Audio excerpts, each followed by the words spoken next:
everybody, it's Friday night and it's time for chaos. Let me ask you guys, are you guys, any of you procrastinators? I have been a procrastinator my entire life and I've gotten better. Age has made me slightly better, but there's some things that you can't stop procrastinating about. One is like if I have to make a phone call to do something, I will procrastinate to the last possible second. And sometimes, even if it costs me money, I just don't make the phone call because I don't want to be on the phone with anyone. Like, I've got this call I've got to make, and I have until January 27th. It's kind of important. And I just, every day, I'm like, tomorrow. I don't want to make this call, and I don't know what it is. So I guess it's a two-part question. You don't have to be a procrastinator. Do you just hate talking on the phone? First, procrastinators. I can't talk on the phone. I hate it. I would rather do anything else than talk on the phone. But that is the one part of procrastination that is dragged into my old age. Rob, you're a procrastinator? Oh, yeah. Big time. Although recently, my wife's therapist diagnosed me, which is always great.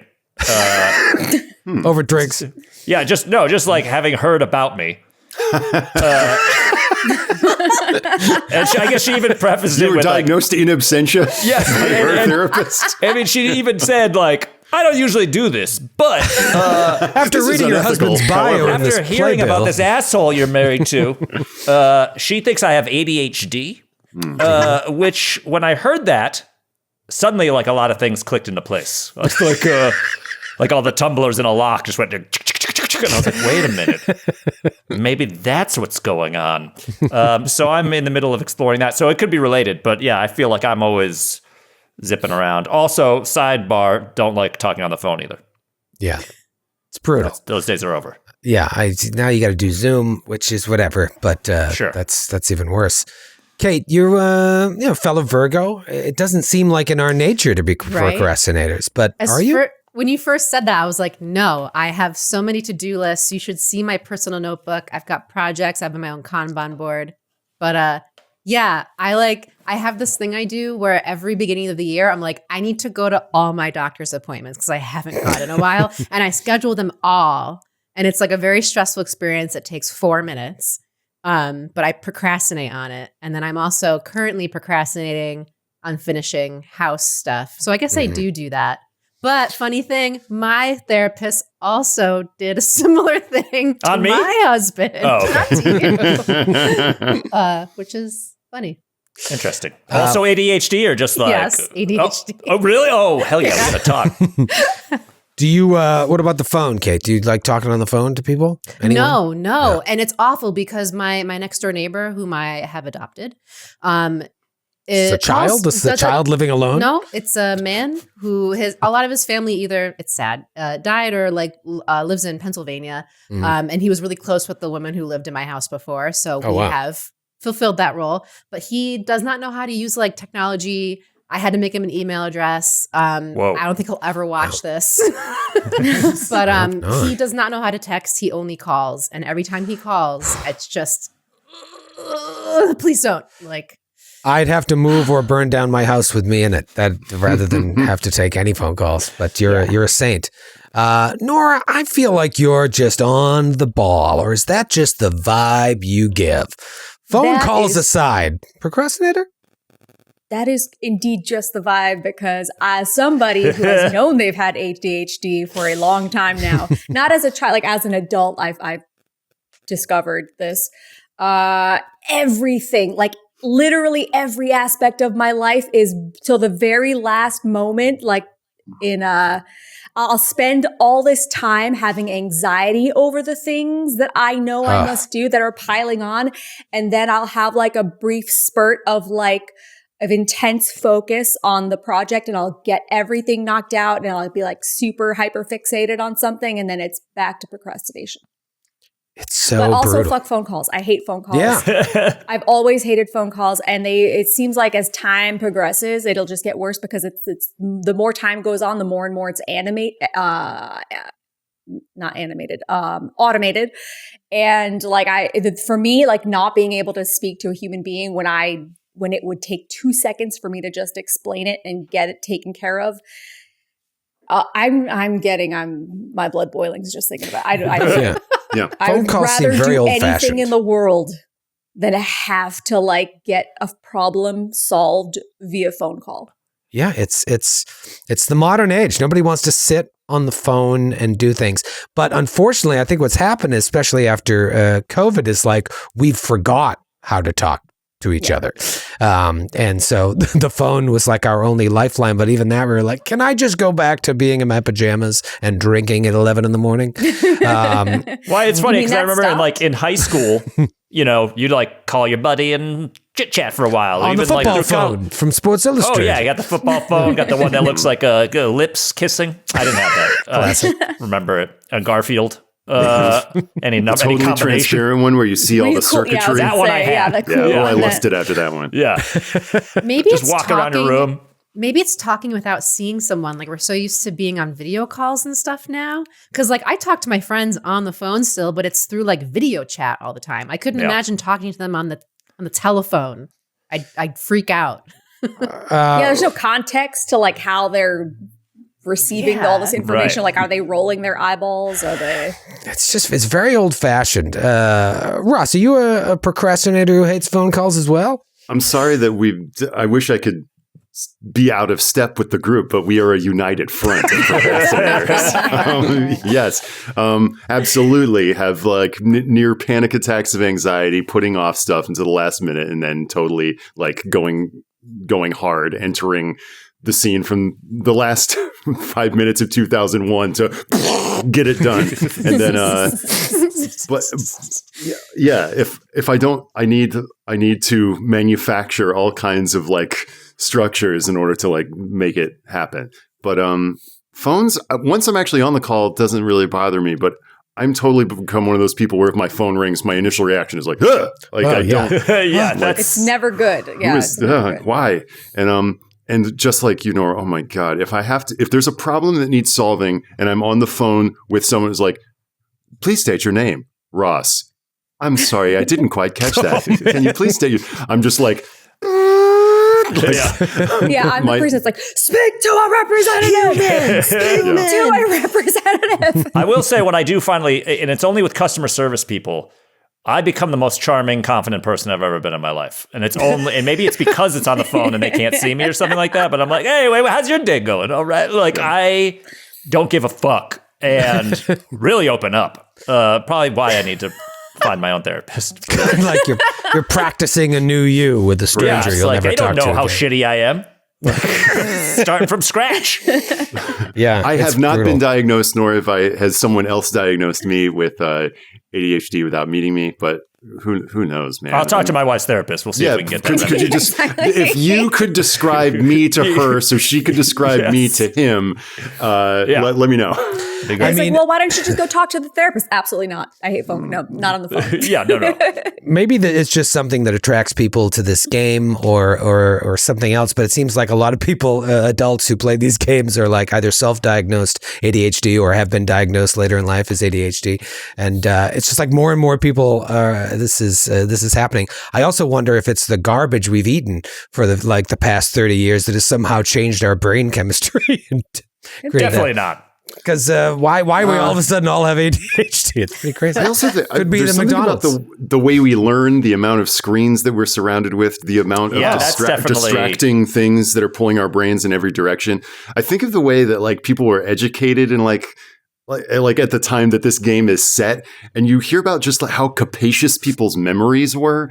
That like if you got an English degree in like 1900, then you could just peel off like reams of text that you'd committed to memory. And before that, even I don't know, I'm reading a book right now called The Kalevala, which is this Finnish saga, and it's supposed to be like all these Finnish folk tales that were like passed by oral tradition for centuries before anyone wrote them down. And there are all these like Finnish skalds who could just like speak and sing for hours, stuff that they had heard. And an entire culture was transmitted only by memory. And I feel like now I had many phone numbers in my head. I was just thinking about that. Pre-iPhone. Yep. I don't know anyone's phone number. I remember Song lyrics. dumbest I remember numbers. being song lyrics, like having so many song lyrics memorized Yep. from listening to them. And now I'm just like, no. I think Every that Mortal also- Kombat fatality. I think it also contributes to like the patience that you have for like social niceties and like why we're maybe the new normal, and I don't know what we do and what we don't like talking on the phone and all of that. Yeah, I guess this is what's normal, and our parents can't understand it. We're the normal ones. We're the normal ones, not you. As a side note, do you guys know the story about the Garfield phones that have washed up on the shores of a French beach for the past 30 years? No. All right, so I won't get into it now, but it's just a little fun thing to check out. I think they recently solved why, but there's a French beach that like for the past like 3 decades, Garfield phones have been washing up on the shore, like Garfield phones from the 1980s, and not like a couple, like hundreds, and they just keep washing up on the shore. And I think they recently figured out why, but it was like a 30 plus year mystery as to why these It was Garfield a lost phones. shipping container. Yeah, It's just crazy. do So it. people are like all these old Garfield phones. Anyway, sadly, there are no Garfield phones in England. There are only apparitions and horrible things and sanity loss. Before I get into a recap, because I always forget, let's do a luck roll here. Let's see if you get any luck, because you're going to need every bit of it. It's funny. As you're doing your luck roll, remember, you've got to fail on this luck roll. And if you fail, give yourself a D10 back. When we finished last week's ep, I was like, oh man, that was a departure from the first 3 eps, which just kind of felt like a roller coaster. Last ep, we were kind of like all over the place. A lot of like, oh, please come back tomorrow. You made your appointment. And it may have seemed like, did we accomplish anything? And then, Michael back behind the scenes here sends a recap of the episode, and I'm reading through it. I'm like, this is one of those eps. Last week was one of those eps where I think you'll appreciate it even more in about 10 eps. There was so many little things that you touched upon, so many little things that came out that may mean nothing now, that hopefully, unlike a phone number, will linger in your memory for the next few weeks.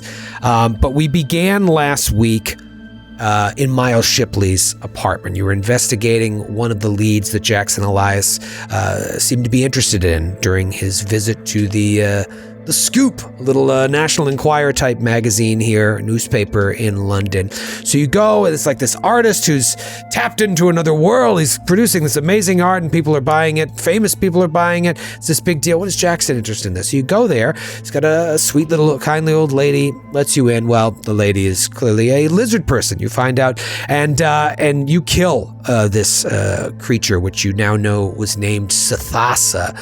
And Miles is left alive, and he's begging for his life. And he explains to you that Sathasa came to him in the guise of a man at a bar, and said, "I'll show you how to be a great painter," and then revealed himself to Miles, and basically used powers and drugs to dominate Miles and to kind of show him a world before human history, a world that most people walking around don't even know exists, a world that may not exist except in the minds of the people who have seen beyond the great tapestry.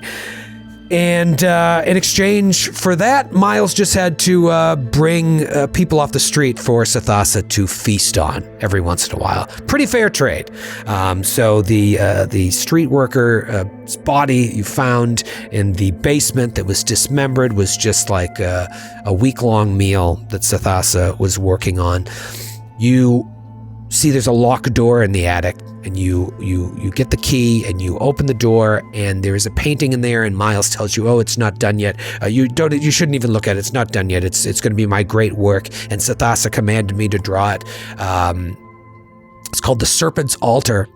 And as you look at it, you start to feel sick to your stomach, and you start to feel, some of you, that you're being pulled into this swampy scene with serpents, and you hear this buzzing sound. You break out of there. At the end of the day, you're like, should we kill this guy? Or we can't bring him to the cops. We don't want to, we've been in London for 6 hours. What do we do? So you just drop him off at a local asylum run by nuns, and they take him in.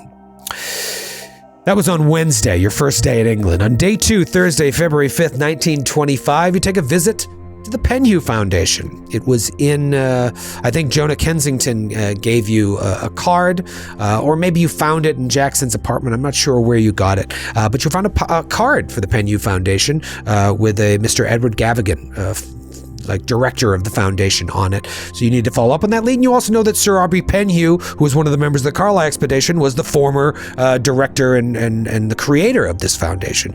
So you go there, you meet with a man named Thomas Kinnery, a man who you're having trouble remembering his name, and you request an audience with Edward Gavigan. You drop the names of Erica Carlisle, you drop the names of Jackson Elias, and he says, well, Mr. Gavigan's free tomorrow, 2 p.m. You can come by on Friday. You can have an appointment with him. And you decide to check out the Egyptian collection. So you explore the Egyptian exhibit upstairs. Nothing really jumps out at you. You do notice someone taking an artifact away and bringing it to a locked room. You question one of the security guards there, and they're like, oh, visiting scholars from time to time can have supervised, like, one-on-one time with some of these artifacts, but it's all done behind closed doors. That kind of is interesting to you. You wonder, well, what is that guy so interested in? Maybe it's just a scholar, maybe it's nothing. Meanwhile, Fayrouz sort of solicits Vaughn's help to try and track down the name of a British soldier who was stationed in Egypt. This is a soldier that may have had an affair with Fayrouz's mother. Then you head over to the London Library to gather some information, and you discover some more things about the Penhew Foundation. You learn more about Sir Aubrey Penhew, who oversaw and funded all these expeditions to Egypt, how he was there in the Carlisle expedition and was murdered. You kind of all knew this. Edward Gavigan became the director afterwards. You learn about the goals of the Penhew Foundation, grants, assistance with planning expeditions, and you find out that they have probably had several expeditions as of late, and 20 people have died as a part of those expeditions, which, it's probably dangerous work. That's not crazy, but as you read further, you realize that the deaths were almost all murders or suicides. So that kind of raises a red flag. And then Vaughn, on the way back, steps away and buys an engagement ring for Fayrouz. And then you call Scotland Yard to try and set up an appointment with Inspector Barrington, another one of your leads. You don't get through. And so you're like, all right, well, tomorrow we got an appointment with Edward Gavigan. Maybe we'll just swing by Scotland Yard. London is your oyster. In the meantime, you go to sleep in the Waldorf. And that is where we pick up today. Anybody make any improvements on their luck? Yeah, so ridiculous. I got 10, baby. Oh, 10! Nice. Wow. Yep. Fantastic. I have an 8 luck right now, and I'm like, this is the day. I rolled a 2. So no, I don't get any luck today. Wow. Oh, man. All right, so let's see here. You guys are at the Waldorf. Do we have any good pictures of, like, the Waldorf in London? I know we had pictures of the Waldorf in New York. Oh, there's one. A little bit different from the Waldorf in New York, but that's give you a little visual representation of what we're looking at here. Cool. So anyways, you go down to sleep for the night after a fun first day. Usually first day you relax, maybe go get some groceries for the trip, but no, you guys decided to go have a combat with strangers. But you lay down, go to sleep, and it's not long before Margot and Fayrouz, you awake to hear this faint buzzing sound, reminiscent of the sound you heard when you looked at that painting in Miles Shipley's attic, the painting that was locked behind a door.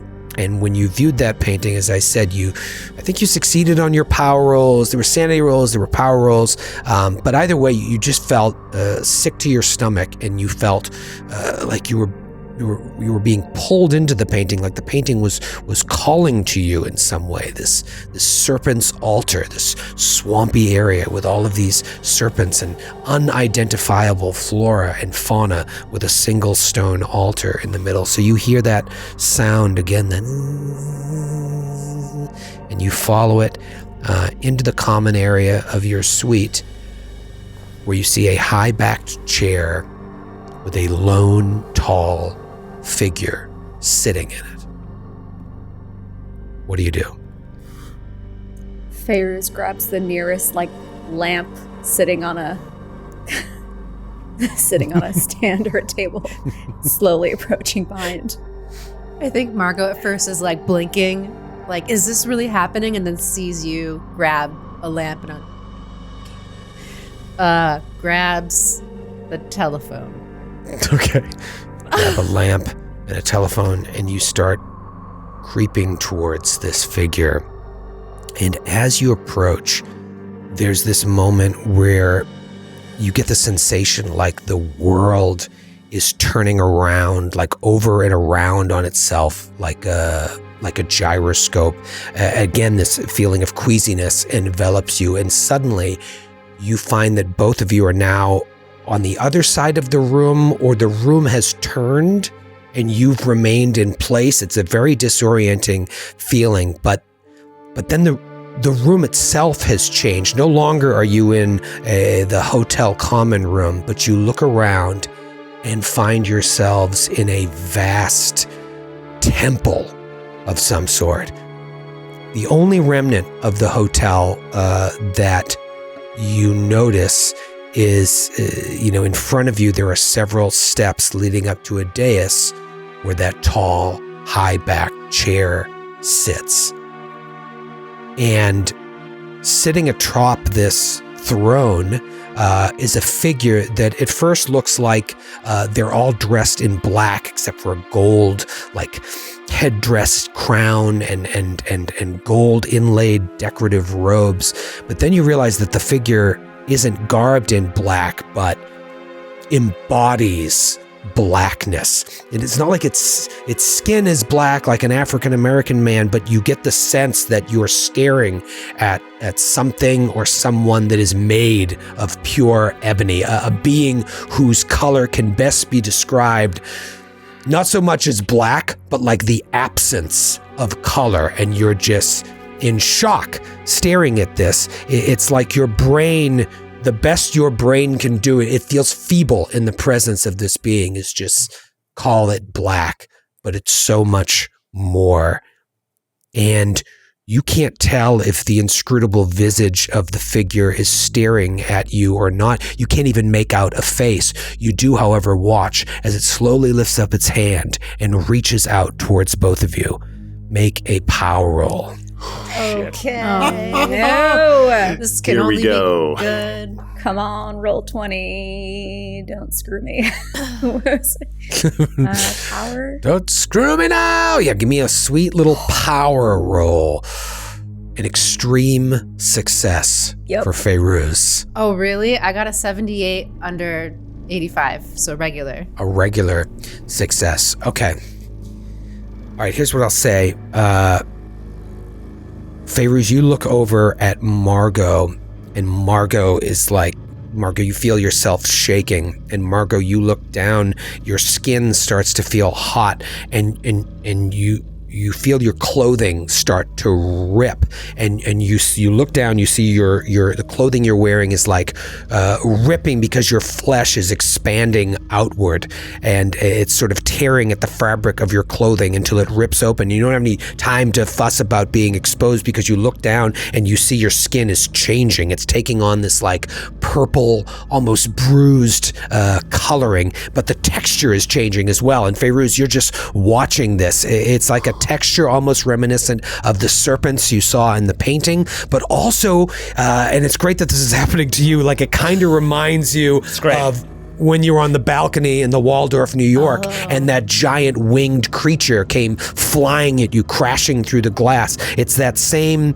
sort of texture, and you also feel like your neck is getting longer, and Fairuz, you see this transformation happening. And then there's this white hot pain in your scapular region, and Fairuz, you see two swollen mounds on her back burst open with leather and bone just erupting from her shoulders. And Margot, you cry out in pain, and it feels like you're gargling acid in your throat.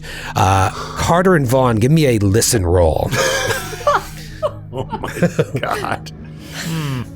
What if I don't want to? I would try to do a gargle scream for you, but I don't know if I can do that on camera. Am I able to do something here in this situation, or am I just like frozen? What do you feel like doing in this situation as you see this happening? Because the transformation, it's faster than the way I'm describing. It's just I feel like I would maybe try to do that, like jump, tackle, protect. All right, so you go to move towards her, and it's that feeling like like a dream feeling, like you're running towards something, and it keeps getting farther away, and it keeps getting farther away to the point where not only does Margot look far away, but that figure on the dais looks far away as well. And as you're trying to run towards it, you're like running further and further back. You see the figure step off the dais and begin walking towards Margot. Vaughn and Carter, what did you get on your listen roll? I failed 60 over 30. I got a regular success. All right, so Vaughn, you're just off in dreamland. You know, if anybody needs sleep, it's old Vaughn. He's used to hearing screams in his sleep. Yeah. But Carter will say that you awake to not only a sound, but a feeling, like almost like an earthquake, like there's tremors. You wake up and you look down and you feel like the bed is shaking, but then you think, and I've had this sensation before, I'm like, is the world shaking right now? Or is it just, am I too caffeinated? Like, you're not sure, but you hear a sound coming from the other room that sounds like a rumble, but like almost like a laugh as well. I could never do it the way it's in my head, but it's kind of like this.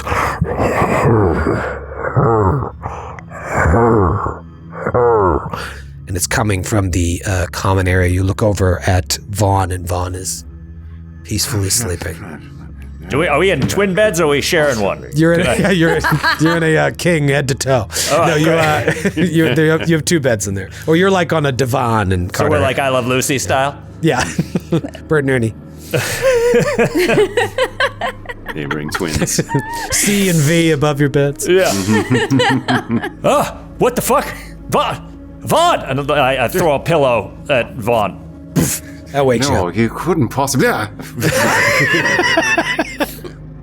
What a goddamn silly ass. Something's going on. Something's going on in the living room. And then I start putting on my pants over what I imagine is onesie underwear. With suspenders. Vaughn throws off the covers, revealing impeccable silk pajamas, and hops out of bed. It's like, and am I also hearing this? Yeah, now that you're awake, you not only hear it, but you feel it as well, this rumbling. I don't know if you've ever experienced an earthquake in London during your time there in England, but the world feels like it's shaking, almost imperceptibly. What do you guys do? Rush into the living room? Yeah, let's go. Okay, so you guys rush into the living room, and you see Fairuz sort of like, she looks taller than she's ever looked, and she's standing straight, and her eyes are open, but there are no pupils there. It's just pure white. And if you come around, you notice that it almost looks like she is floating off the ground, just. Meanwhile, you look over at Margot, and Margot is just like tearing at her clothing, and her mouth is wide open, screaming in terror, but no sound is coming out. It's like the Edward Munch painting. She's just like. You don't see any of the temple. You don't see any sort of transformation. That is what you see. What do you do? And there's no other person in the room. No other person. There's an empty high-back chair. Was the chair there before? It was, yes. It was very nice. Okay. You got a very nice room. Yeah, there's a couple sofas, we got a chair? high-back chair. You requested the chair suite. No expense. Holy shit! It's got there's 4 legs chairs. on it? Vaughn will, sees, beholds this tableau, and, this is right out of, like, the worst kind of satanic nightmare. And, he's going to go to go to Fairuz and see if he can, like, pull her back down to Earth. Okay, yeah. Snap out of this. I don't know what your heights are. Maybe they're similar, but like right now she's above you, and you do see that she is floating off the ground. So almost like a balloon that's just like going up. You grab it before it goes too high, and you place her down on the ground, but she's still like locked in some sort of trance state. Mr. Braun, wake up. and I'm seeing if I can almost like get her into a reclining position. It's almost like I'm trying to help someone who's seizing or having some sort of rictus overtake them. Okay, you bring her like over to the couch, and her body begins to like melt into your hands a little bit. And as you get her to the couch, you see her starting to come to. And at that same moment, you feel what feels like a hot poker in your side, just like someone poking you, just like marking you or something. It's like, so much so that you buckle to the ground. Yeah. You don't take any damage, but she seems to be safe, and you turn and there's nothing there. And I'm like gaping in the direction that it felt like I was stabbed. And there's nothing there? Nothing there. Carter, you rush to Margot, or you're just standing there staring at her? I rushed to Margot, but after I kind of see what happened with Vaughn and the hot poker or whatever, he's feeling the metaphorical poking. I would love to grab like do we have like I mean, it's the Waldorf Astoria. Is there a jug of water? Yeah, I think there would probably be maybe a basin or a glass left over, maybe a glass of gin when the ice is melted and there's some water in there. Oh, okay, great. Margot, baby, wake up! And then I throw the contents of it into her face. You throw the contents of the melted gin and ice cubes into her face, and it hits you, Margot, and you come to and collapse to the floor. And Carter, you see this. Carter looks inside the glass like, what the fuck was in this? You see this, Vaughn, and maybe you notice a second later, Margot's laying on the ground, now wet, and there is smoke coming off the area where the water hit her. Whoa, okay,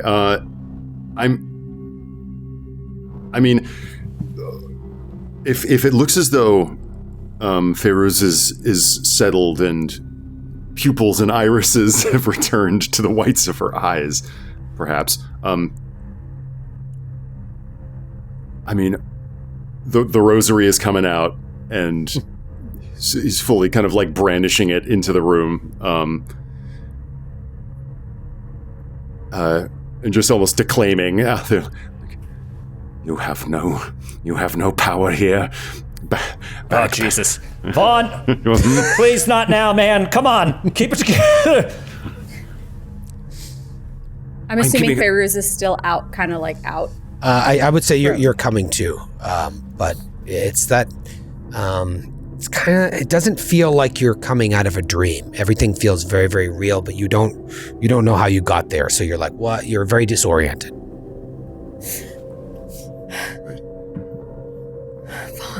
Vaughn. Saint Michael, Archangel and Warrior of God. Jesus. Margot, where's Margot? Is Margot still out?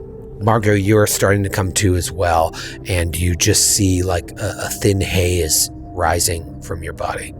Do I feel hot?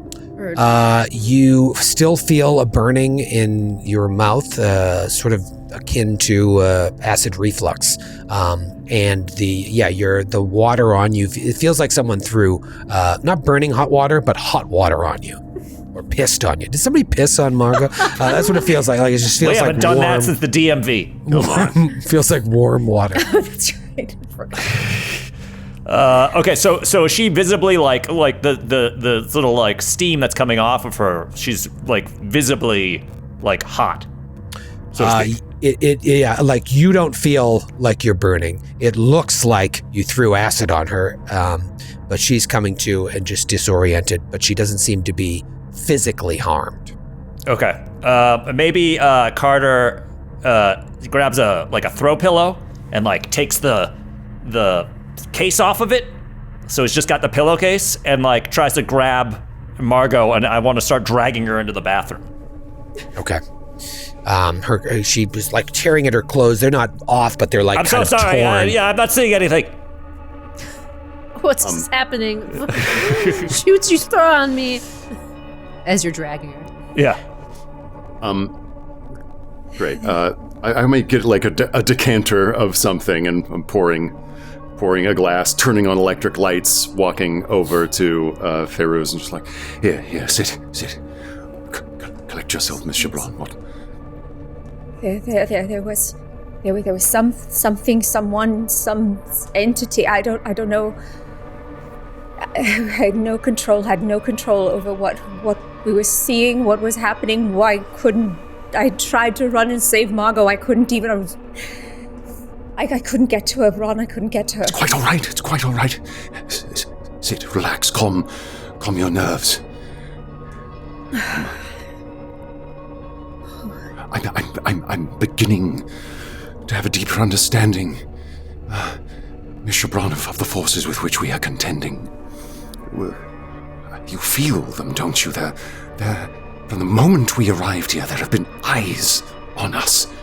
Yes. I perpetually feel as though I'm being watched. And the instruments and acolytes of the evil one are legion, and many. They take on many forms. We are some of the unhappy few who have seen them manifest, and this means that we are all the more susceptible to them. But I believe that this means that we are perhaps endowed with the power to do combat with them. How have you seen? You've seen what these things are. We don't even know what they're capable of. Vaughn, I've seen things. We've all seen things, and we have no idea.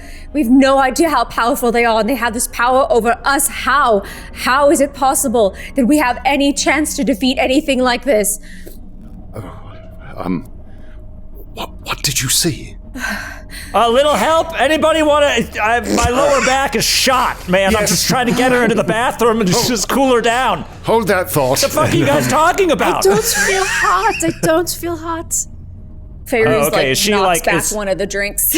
Rest yourself. Is she burning underneath the pillowcase? Like if you pull her over to the bathroom and you lean her up against the tub, I don't know if you're planning to just put cold water. I was gonna throw the cold shower on her. Yeah, or whatever. She feels warm to the touch. She doesn't feel hot, but she's telling you I'm not hot. I'm not hurt. Oh, okay, all right. Then this was all stupid. Vaughn will kind of burst in. It makes sense. Forget it. Are you quite all right? Yeah, we could. Sorry. Go. Here you go, Mark. Frown line. Go ahead and stand up here. Where's Fairuz? I don't know. They're having a big chat right now in the living room. Let's go. Resting, I think. We were both there. There's a temple. There's a man in the chair. Is the chair gone? No, the chair's there. Oh, the chair. I mean, you think back to that, what you saw, that vision, and the chair was the same height and everything, but it definitely appeared more like a throne. Whoa. So yeah, there was a figure in the chair, and it reached out, and I started turning into something. I think, I don't know. What, just your personality was changing, or just a full-on, you're talking about some sort of physical metamorphosis? No. That's not how you say that. My skin was expanding. Ugh. And then it felt like there was acid in my throat. Oh my god. And I felt like I was growing wings or something. I don't know. Okay. All right. Yeah. Let's get back into the living room here. Jesus. Margot and Fairuz, give me a sanity check. Oh boy. Fairuz, it seemed so real what you were watching. It didn't seem like a dream. And even where you're standing now, even though you're not in that temple anymore, it feels like you never moved, that everything that happened was real. Why is I got another extreme success. I don't feel like I could snap out of something like that so easily. Well, but maybe extreme success still loses you points. I also got an 8, so an extreme. Jesus. Wow, you guys are just desensitized to this. You just lose one sanity point for that. It could have been a lot worse. And maybe it's just because you're still overwhelmed by the experience for it to actually kind of shake your psyche. This might be something that reverberates later. But it is hard to sort of brush away as like, oh, it's just a dream. You know, we all have dreams that you wake up and you're like, oh, God! And you're like, oh, thank God that was a dream. And so you don't lose sanity. This felt much, much different. It's good, couldn't we? We saw the same thing. Maybe it was just a really weird dreams that we both had, and we were sleepwalking, and I don't know, I feel fine now. How do you explain it other than it wasn't... How do you explain anything that we've seen? Can we just do a Mystery Squad promise here, guys? Can we just promise to never, ever look inside an interdimensional painting again? But my God, Tillinghast, that's right. You and I turned away. You both looked into that curse. I mean, it's got to be connected, right? I can't make any promises with that. Jesus Christ. Okay. How are we supposed to ever uncover any of these mysteries that we've come across if we look away? I mean, you can't blame us for looking. It's easy. You just look at the ground. Wherever we go, just don't make eye contact with anybody anymore. Then what are we doing here? If we're not here, go... What is it you say? Go big or go home? Go home. Okay, that is the parlance of our times. Don't go home, please. Don't go home. I'm not going. Did you hear flies? Yes, that's what originally I think woke me up.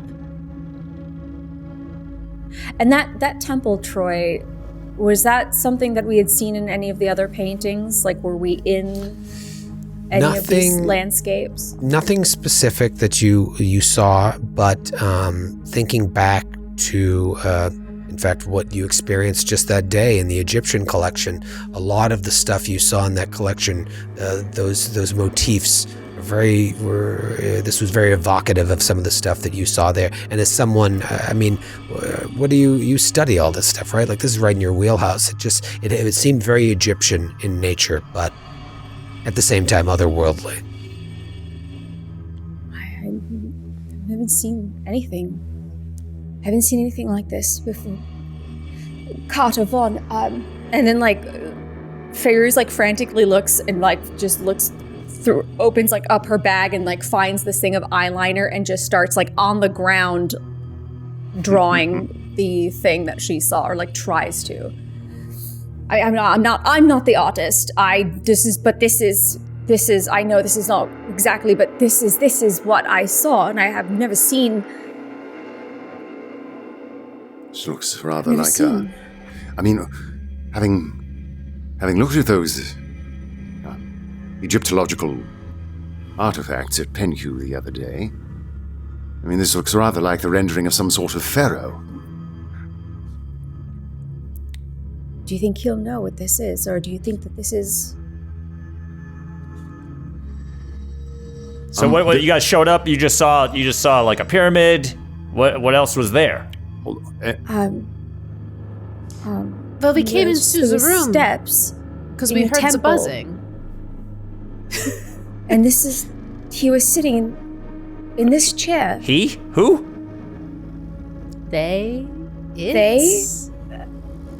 Is a Somebody very was long, here? No, long, actually. tall figure. And it was this chair, but it looks like a more ornate. The room turned into a throne. Everything was spinning at first, and... Do you remember Shipley's paintings? Not the one you two gazed at, but the ones he had on display. The grove where that bizarre orgy was taking place, and right next to that, one of a crowned, dark pharaoh, as it were, lording over some sort of blasphemous geezer. Oh boy. Oh boy. It's getting a little crazy, guys. Oh, okay. I guess we can bring this up to them. You guys can describe sort of what you saw, or Maybe we act like it's a painting that you saw or something like that, and maybe we can get some insight on it that way when we go to the Penhew. I don't know. We can't go in there and insinuate that we actually saw this and they'll lock us away. No. You just talk about you saw it in a book or something. Yes. Well, they'll put us in the asylum there with Shipley. Also, the figure had a void for skin, like skin, but no. It was I just definitely want to avoid its skin. I want to avoid all of him. Looking into the abyss, basically. Oh, okay. That's comforting. Fuck.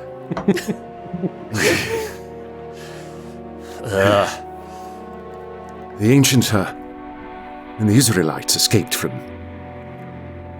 Egypt.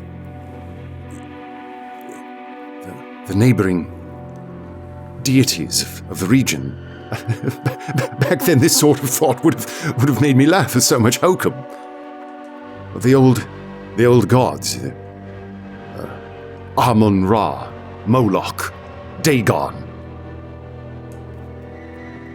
But perhaps it wasn't mere superstition. Perhaps these were diabolic forces of old,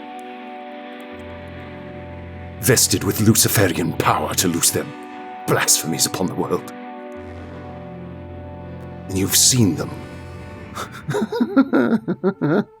Vaughn, please. Okay, why don't we all just try to get some shut-eye? Or just hang out and play Parcheesi. I don't know. Just something to take our minds off of what's going on here. A distraction, would be nice. I don't think I could. I don't think I'm ready to fall asleep quite yet. Yes, I shan't be sleeping much now. All right, I'm making drinks. Capital idea. Yes. Carter goes to the wet bar, just pulls out 4 glasses, starts. I was looking, and it's very possible you could play Parcheesi. It debuted in 1874. I somehow knew that. That's why I said it. It's like one of the only times I've been right about a timeline. It's the only board game. Yes. All right, so you're going to have some drinks. I imagine at some point, maybe your nerves are calmed from some of the sauce, enough so that you can either retire back to your room or lay on the couch, or just kind of maybe some of you are nodding off as you're talking there, in and out of sleep. Either way, the next day, none of you feel particularly rested, although Vaughn's probably the only one that got REM sleep. None of you feel particularly rested, and you have an appointment at 2 p.m. at the Penhew Foundation. You also wanted to check up on Inspector Barrington. You tried calling yesterday, and he had left for the day, so you could call again. And then, there's lots of other things you can do. So what is sort of your pre-2 p.m. plans after breakfast? Unless you'd like to roleplay all of breakfast. Yeah. What is this? Blood sausage? What the hell is this thing? Oh, that is a specialty here at the Waldorf.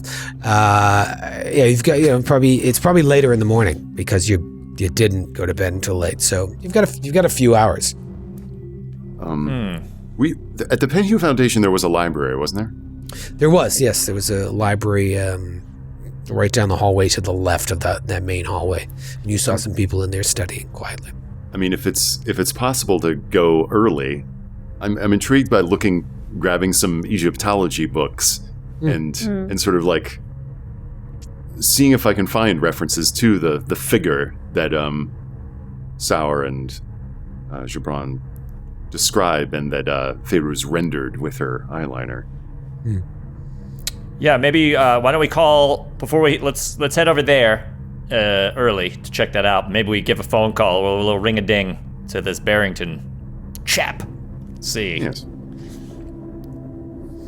All right, so you give a ring over to Scotland Yard. You have the number. You call again. Yes, hello, Scotland Yard. Hi, hello. Why do they call it Scotland Yard? We're in England. I'm not sure.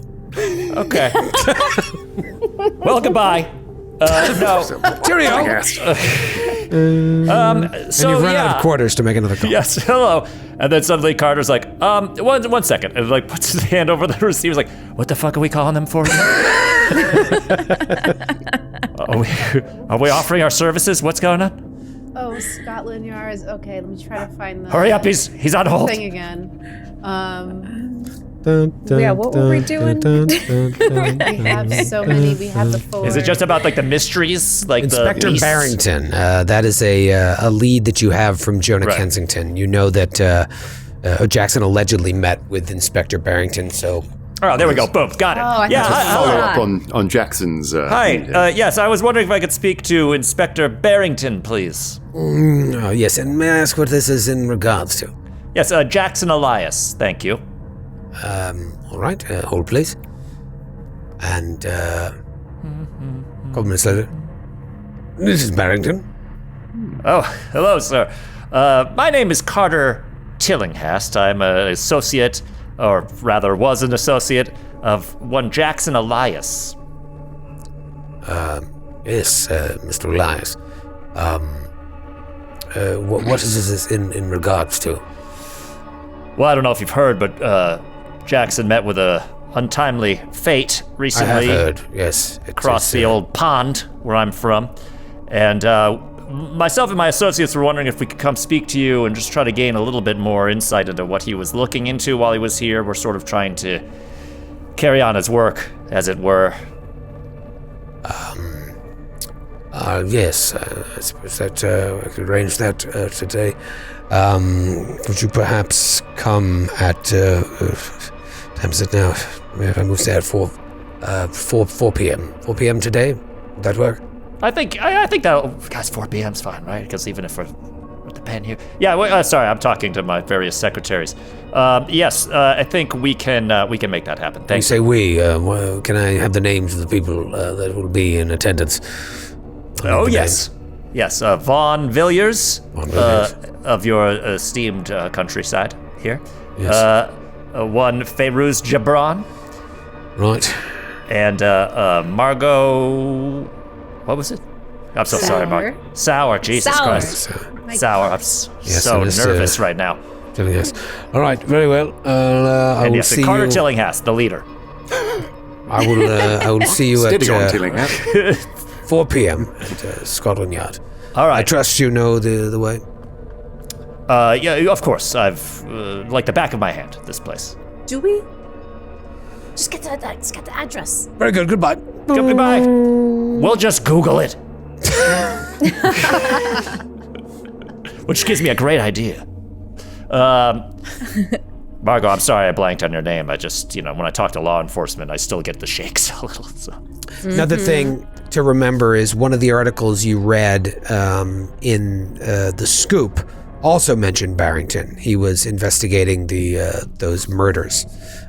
So The that's- Egyptian, potentially the Egyptian related murders. ones. Yeah. Okay, great. So you've got, Jackson met with him, and then there was also this. So it's a good lead to follow up on. So you got a 2 p.m. and a 4 p.m. Are you guys renting a car while you're here, or are you just taking cabs everywhere? Cabs make Horses. Double-decker buses. I can drive. Yeah, for now, cabs. I think so. okay. I don't know. Yeah. The wheels Penny on the wrong farthings? side. What the fuck? All right, so let's cab on over to the Penhill Foundation. It's your first appointment of the day. You all feel like kind of hungover. Whether you drank a lot or not, you just feel off from that experience. You haven't been here but for 48 hours less than, and you're having that feeling of being back in New York, where like you're looking over your shoulder at every turn and just very unsettled. But you get to the Penhell Foundation, and Mr. Kinnery, Thomas Kinnery, greets you at the door again, and he's like, "Oh yes, wonderful, welcome back. Right this way. Mr. Gavigan will be with you momentarily." Now, wait, you do say you want to show up early?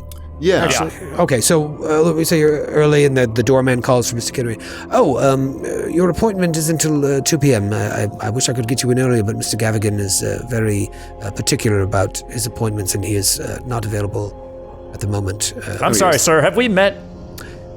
Yes, we met yesterday, Mr. Thomas Kinnery. Right, of course. Carter Tillinghast, was it? Oh my gosh, yeah, wow, how'd you know that? Very good memory. Yes, I'm not to impose on the schedule, Mr. Gavigan, but we're hoping that we might peruse your esteemed Foundation's collection once more, in particular the library. Oh, the library. I suppose that would be all right. How much time do we have here? We got about a half an hour. Yes, that would be fine. Charles, they'll be in the library, and I will come and get them. We can't just let anybody walk in there, but you're welcome to. Please, let me escort you. And thank you. You're ever so kind, Mr. Kittery, yes. Yes, of course. Right. It's very memorable. It brings you up to the door and it's like, yes, please make yourself comfortable. Just if you remove any books, put them back right where you got them, if you don't mind. And I'll come and fetch you in 30 minutes or so. Fantastic. And as he walks out, he kind of bumps into one of the roaming security guards, and he says, "Oh, sorry," smiles at him, and the guard just kind of looks in at all of you, and then walks on. Great. And Vaughn is looking for any book that has something with a title like The Dark Pharaoh, Egyptian cultic lore, Egypt and Demonia, this sort of thing. All right. I imagine all of you have various library use scores, some better than others. So let's just get right into some rolling here with some library use. Now, like any skill check, you could push it if you're not happy with your result. You could spend luck to better it. But if you do push it, just what are you actually doing different? Now I look on this side of the library. Right. Is it enough? Now I put my glasses on. I'm gonna crush this library use. Watch this shit. Yep, I got an 11 under 20. Yes! Amazing. I'm glad somebody succeeded. Yeah, no, I hard failed on that. I could use some of my luck to try to, like, if we need a certain, we need some additional resources to find what we're looking for. I failed pretty badly, but I feel like this was kind of like Vaughn's this is his little theory that he's cooking. So I feel like he really wants to go for it. So I might push this roll. And let's say I'm dragging books off the shelves. I'm making a big unruly stack in the center on a table. Yeah, I think I found something. Really making a hash of things. And that's, I think I got something over here. Just fun.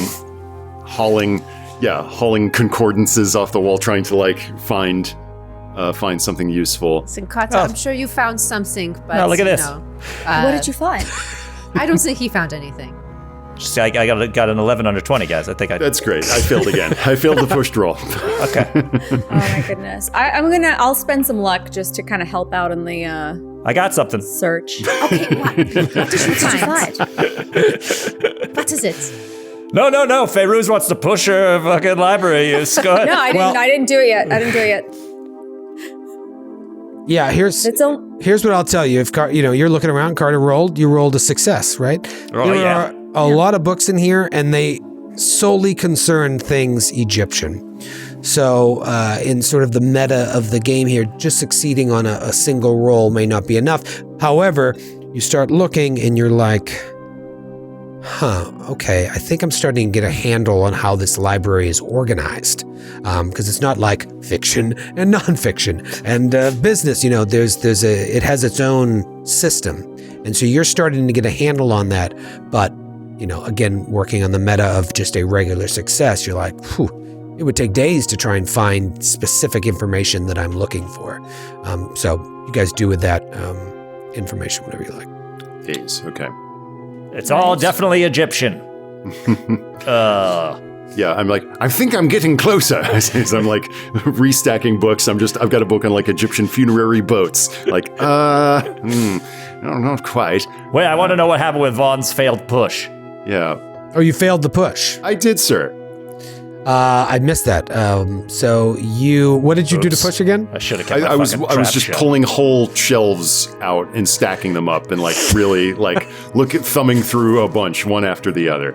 All right, so you made a bit of a mess, really. I did. And I would say at one point you maybe you're trying to put them back and trying to remember where everything goes, and one of the books kind of falls apart in your hand, and you're just holding the cover. And there's another researcher in the library that just kind of looks up at you, recoils a little bit, and then stands up and walks out. Well, Wow. Maybe if you put it back and pretend like nothing happened. yes, just so. Trey Gauche. I mean, why was it here if you touch it in a dish system? Why was it even here? Yes, they shouldn't shelve books that disintegrate in a chap's hands. That's on them. Put in a special section. You need to get a handle on your man hands. yes. And he's pulling up a heap of pages and trying to cram them back in the cover. It's like no one could tell. All right, so what? Okay, so I did. I'm spending my luck. What do I help? Do I find anything helpful for us? All right, so in addition to- you're spending it to go all the way to a hard or an extreme? I can spend 1 to go straight to hard. That also didn't sound. Zoinks. So, okay. I will spend. Let's see. That was just like a regular. How much would I need to? It's too much to spend for like a hard success. I'll spend 1 to get down to a hard.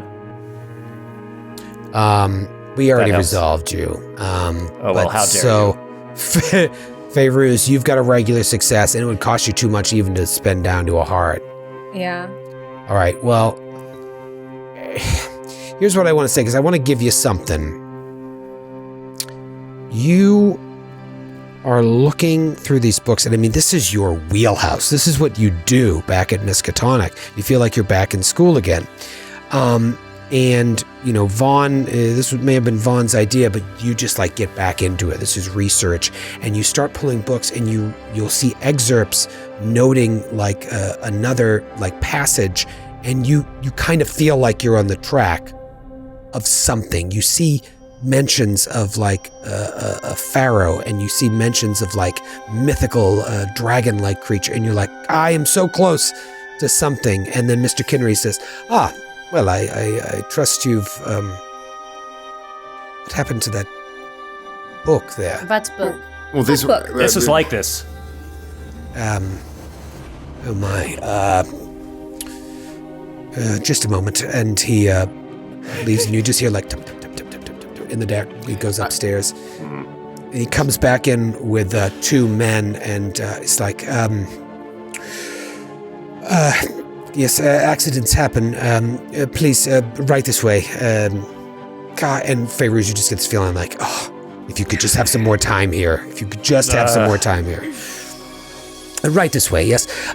So, please just have a seat, and Mr. Gavigan will be with you shortly. I have some business I have to attend to. And he just sits at like a little desk nearby while you're all standing in front of these waiting room chairs, and he's working away. Listen.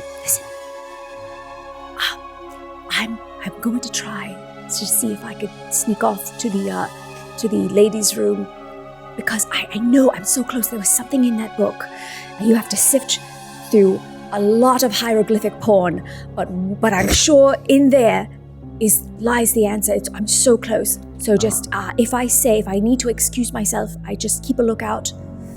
I'm going to try to get some answers. All right, well, you kick us gotta out be careful, permanently. because there's those two people just came in. They looked all grumpy about the book. Yeah, I know. You keep a low profile, and we'll distract Gavigan and whoever this man is, whatever God's name this fellow's Stranger. name.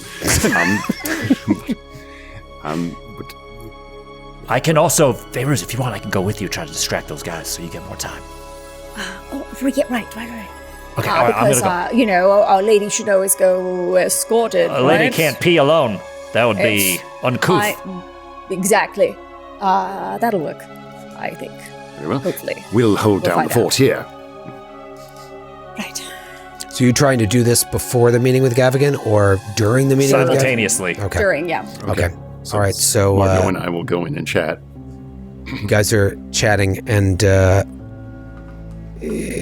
Kinnery is just writing away, and the door opens, and a man comes out. He is slim, superbly dressed, balding hair, but you can see his nails are perfectly manicured. He's clean shaven.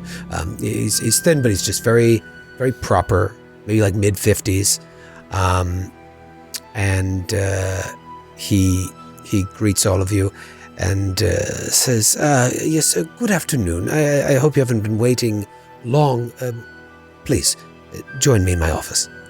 And he puts his hand out to usher you into his office. Yes, delighted to make your acquaintance. Yes, Gavigan? Yes. You've been very well tended to by your mysterious factotum here. Mr. Tinnery. Yes. Tinnery. Mr. Kinnery, yes, and he's like, as he's bringing you in, and I've been told by Mr. Kinnery, he shuts the door, that you are from all over. We have a fellow countryman, Mr. Villiers, and then some Americans and a German. Yes. Yeah. It's wonderful, wonderful, smashing. Please have a seat anywhere you like. Thank you. There's a few small chairs and 2 love seats. Everybody roll a spot hidden.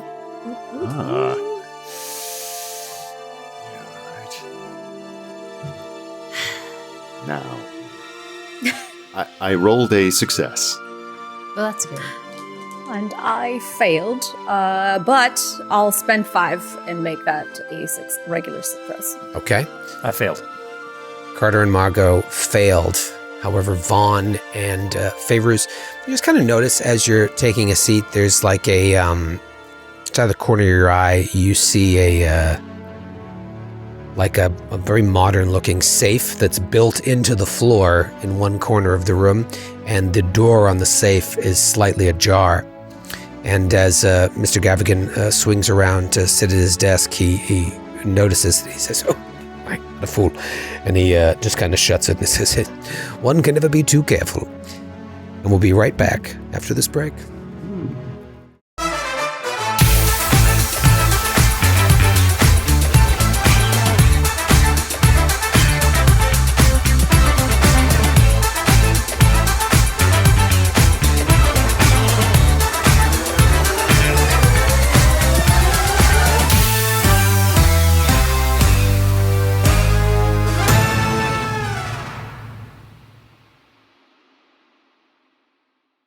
Still relying on digital dice rollers for your random number generating needs? There has to be a better way.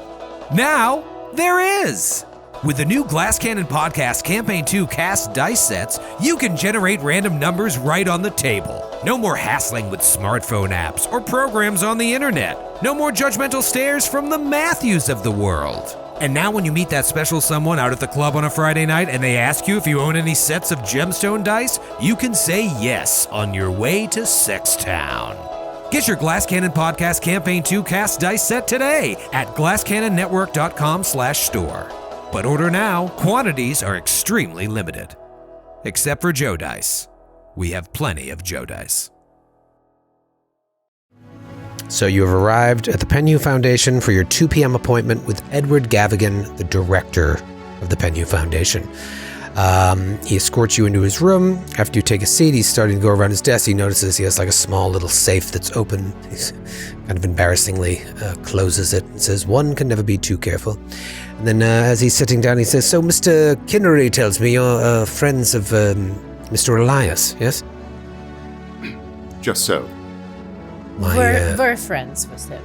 Yes, my condolences for your loss. I had just spoken with Mr. Elias just before the holidays, just once, when he arranged an appointment to discuss the work of the Foundation. He wanted to know more about my predecessor's involvement with the Carlisle expedition. He was very interested in that. Sir Aubrey Penhew. This is where the building gets its name. I'm not sure if you're familiar with him. Anyhow, Mr. Elias said he was collecting background research on how the Foundation was supporting the expedition. I was sorry to hear of his passing. He was a rather intense gentleman, but otherwise polite and an adequate conversationalist. Adequate. I feel like That's a peculiar thing to say. Oh, She's kind of like mutters under, like not audibly, but like. yes. So what? Can I make a spot racism roll? An adequate conversationalist. Yeah, maybe it was a weird thing to say, but it's like, so may I ask what brings you here today to the Penny Foundation? Or to London, as it were, as some of you are visiting, or... Yes, we are trying, we are kind of following in his footsteps now, and we heard that he met with you to talk with you about the Carlisle expedition and Penhew, and that's what we're here to find out, what he was talking to you about, so we continue his work and what you told him. So you are researchers and writers yourselves, yes? Is that what you are? She looks at Carter. Mm-hmm. Yes, All of we the are above, baby. in the company of a very esteemed author indeed. I have a draft, sir. We won't get into it now, but I have a manuscript that was going to blow the doors off the industry. Well, Yes, we've accompanied Mr. Elias not only intellectually, but in the field, as it were. And so we are continuing his labors in the field, hoping to fill out the gaps of the larger research that he was conducting. yes, well, I was quite pleased to talk with him about the Foundation's role in grant funding and assistance with arranging travel permits and the like. We have a number of expeditions that we fund over in Egypt. That's one of the many things we do here at the Foundation. And anyhow, the meeting with him was quite short, and after bidding Mr. Elias good day, I never heard from him again. Yes. Is it intellectual curiosity merely that inspires your foundation to pursue these Egyptological digs and fund Mr. Penhew's expedition? Was there anything in particular that your foundation was eager to retrieve from the continent? You're talking about Mr. Penhew's involvement with the Carlisle expedition. Condolences, by the way, for him. He bid it, right? I mean, he didn't make it back. Yes, yes. He was my mentor and, frankly, the greatest living Egyptologist in the world. It's a shame. Well, I heard he was adequate. No, he was... you heard incorrectly, sir. Okay. And it is a shame that he got mixed up in that fool Carlisle's expedition. Were you not on board with the Carlisle expedition? He was a bit of an odd duck. Frankly, I wasn't privy to much when it came to there. I was still working under Sir Aubrey. But apparently this all began when Mr. Carlisle obtained information from an African woman, or so he said, concerned some shadowy time in Egyptian history about which Sir Aubrey had been very interested. Evidently, she believed that in this ancient time there was a sorcerer that seemed to rule the Nile Valley, and Carlisle became intoxicated by these myths as much as he was by her. Alas, the information obviously proved out to be a hoax, and once they got to Egypt, this African woman disappeared with the expedition's ready funds in the amount of some 3,500 British pounds. We are judgment of the world now, are we not? Yes, shocking. Man, I gotta piss. Yes. Fairuz, you gotta piss too, right? If you would excuse us, pardon the interruption in this delightful conversation. Yes, I guess, would you accompany me? Yeah, we've been traveling together so long, we're on the same cycle. You can see the look of discomfort on Fairuz's face. Like A PP cycle, of course. yeah. Yes, you better be about it, Tillinghast. One can't go to the facilities without chaperone. Well, I won't take long, but who knows with this woman, you know what I mean? It's quite all right. I don't need your life story. Just head out and take a left, and it is the first door to the right with which you came in. It's fine. Thank you. And the two of you exit, and Kinnery just Is kind there of... a The rustic is there a charms of the door? colonials. Yeah. Or is it like is there a door to the room that is it a private? Yeah, so like office you and walked thing? into one room with Kinnery, and then you passed through another door to be in Gavigan's office. So now you walk back into the room with Kinnery, and he kind of looks up from his papers. Is there a problem? Just using the restroom.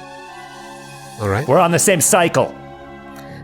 Okay. It's Yes. just down the hall to the left, the right side of when you came in, and he points you that way, and the two of you walk out. Do you know nothing about women? Yeah, Not let's, lately, no. Let's stay on you for a second. So you were out in the hallway there. What do you do? So, I just need a few moments just to see if this book that we had has anything in it. Also, do you know that for hieroglyphics, like the pornography is quite graphic. You wouldn't expect it, but it is. I don't know what that has to do. Yeah, okay, yeah, that's good to know. I'll file that one away. And if that room is like are there eyes on us? Give me Trying to head back to that library. Let's give me a group. Actually, both of you roll your individual stealth rolls. So I was going to do a group stealth roll, but let's do Stealth, a okay. individual stealth roll. You're just trying to like keep a low profile, just in case. Favoruz, let me show you something about being a little thing I like to You'll call probably do better stealthy. than Well, you're a con man, right?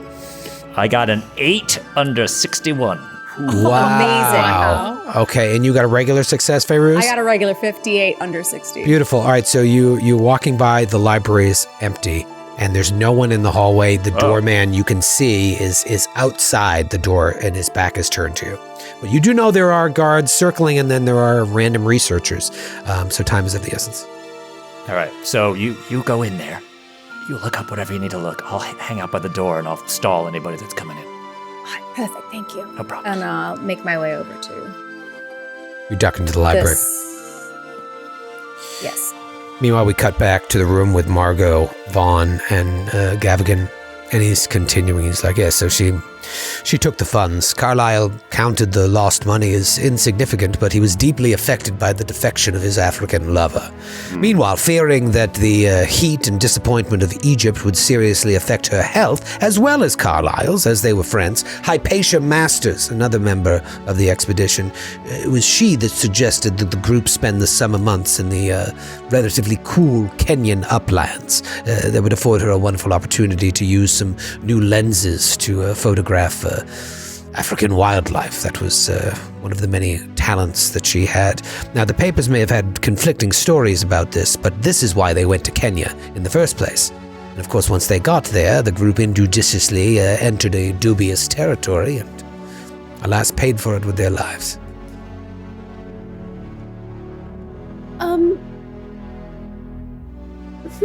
Wow. This was lots of information. I just couldn't help you laughed about what they found out about the sorcerers. Sounds so silly. Can you tell me more about the sorcerer? Yes, your foundation didn't give any credence to this theory of Carlyle's at all? No. But you funded it. Well, if we funded it because Carlyle, I think Sir Aubrey took a bit of a shine to Carlyle, and even Sir Aubrey didn't believe in these myths and legends, but he was very interested in that time period. In our studies, we found there were many mentions of the gods and, all these stories that would seem rather ludicrous to our society today. Now, some people still believe in those things, but as we do more research, we get to the truth of the matter, and I think that's what Sir Aubrey was mainly interested in.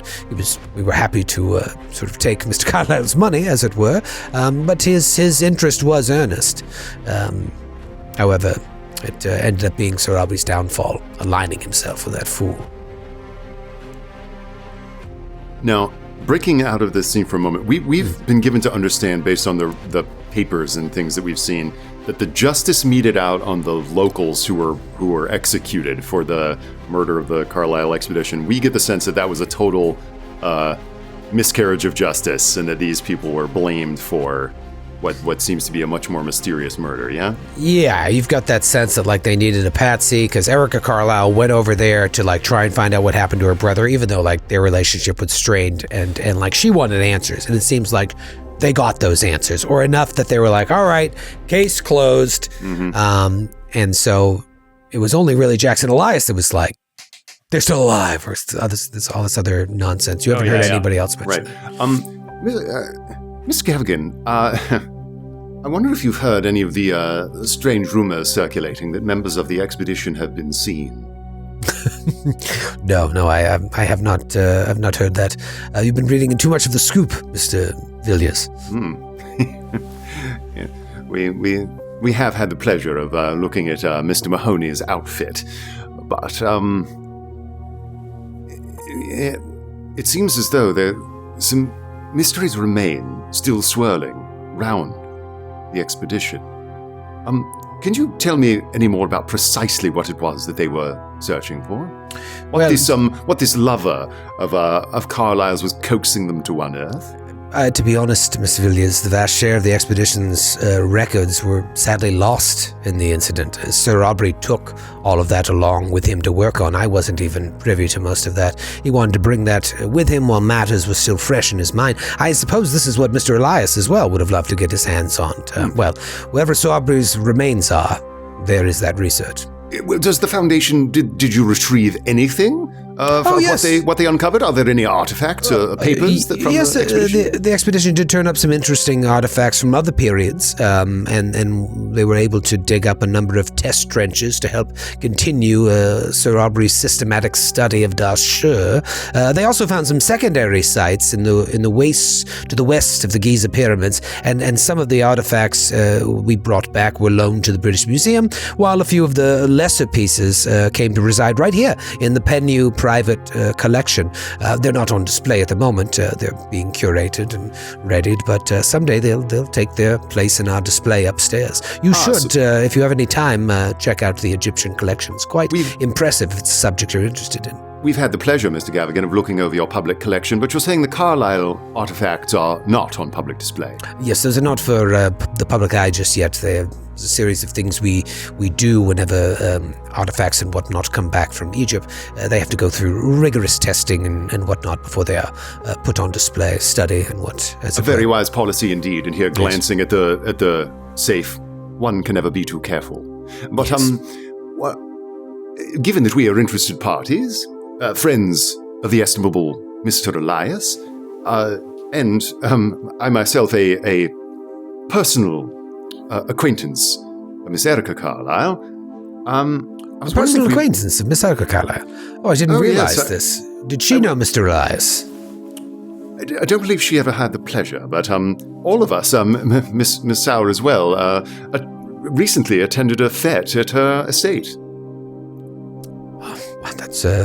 That's interesting. Mr. Carlisle, his sister, is a woman of means as well. I didn't realize you were a high society New Yorker as well, Mr. Vaughn. And all of you attended this fete by Miss Carlisle. Yes, indeed. But so much to say that, given that we are interested parties with close connections to the expedition, I was wondering if we might be able to look at these things that are in the society of yours as a private collection.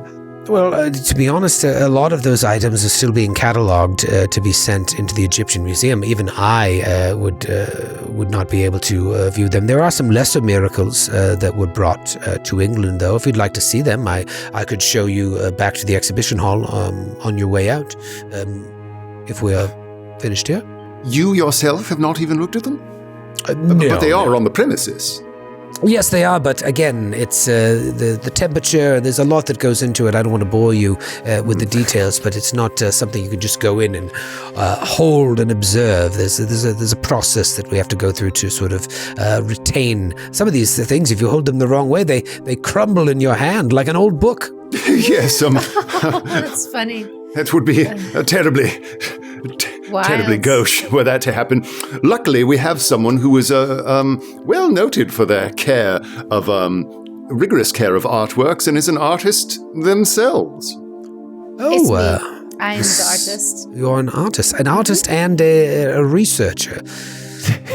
Very interesting. It started out as just trying to get inspiration for my art, and then I just fell in love with the subject matter and traveling with these people. And So Egyptian art in particular interests you. yeah. Fascinating. What about the Carlisle expedition influences your art? About the Carlisle expedition? Yes, Well, I'm just trying to make the connection I'm not here. sure if you're familiar with De Broek and oh my god, what's the thing that's happening right now? With art. That the guy, what was his The art Miles? guy? Oh, No, Miles this Shipley's is me saying surrealism. surrealism. Oh, and with abstract expressionism and surrealism, and just trying to pull like inspiration for making dark subject matter, but also in an abstract, expressive way. I wanted to find inspiration where my peers were not pulling it from, and I found that in my travels to Peru. And Yes. Peru as well. Yeah, so much to say that we are parties who will treat artifacts like this with the utmost respect, as we are experts in the field. And as a personal friend of Miss Carlisle, seeing as you've relied on generous grants from that family before, a word from us might open those coffers again if you had the mind to call in favor with us. So, perhaps if you had a mind to do us a good turn, we could do one as well. You are persistent, Mr. Villiers.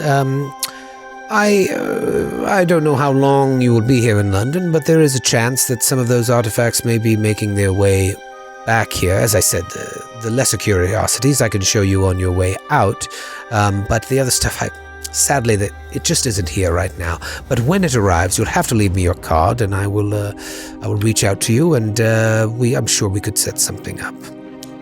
Can I roll something to see if he's lying? Yeah, it'd be a psychology check. Great. And Margaret, you can roll it too. Like, is this guy full of Great shit? for me. Holy smoke! I got a hard success. 4 under 11. Hard Yeah. Whoa. success. I got a 50 under. Where is it? 53. Regular. All right, hard success and a regular success. You kind of think he's not telling the truth, and you don't know the motive why. Yeah. It could be like he just doesn't want outsiders touching those things, and he's going to blow you off, assuming that you'll never come back.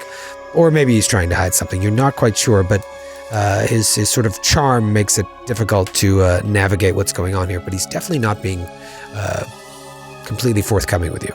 Well, it's nice to hear that you have very unique and strict rules regarding your artifacts. When I was in school studying all sorts of things art-wise, we were able to, touch artifacts and get special access to things much easier than this. So it is nice to see you taking care of such things in a unique way. Yes, I imagine they do things a little bit differently in Germany. And we cut back to the library with Feyruz. Carter, looking around. Feyruz, you're in the library. You've already done your library use roll. You've already kind of figured out the system here. You just need time. So now let's do one of your other specialty rolls that sort of link to your education. What's one that you think really works well here? I can't remember. Do you have Egyptology or? I have an occult roll I could do, maybe. I have cryptology, not Egyptology specifically. Cryptology, okay. Whatever you think is best out of library use, occult, or cryptology. Let's do an occult roll. That's fun. Okay. God damn it, I failed. Failed hard, so I can't. While stealthing into this library after lying to P, do you want to push that roll? I do. Roll. I do. So. And it was too much to spend luck on, right? Too much, yeah. I'm not going to spend 30 plus points on that one. Keep that luck economy I flowing. know. Let's see. What would Feyruz do to push this roll? Looking around and How about this? How about Carter's just like, I don't know how visually I can tell you failed a book roll, but it's like, Feyruz, Jesus, I thought you were good at this shit.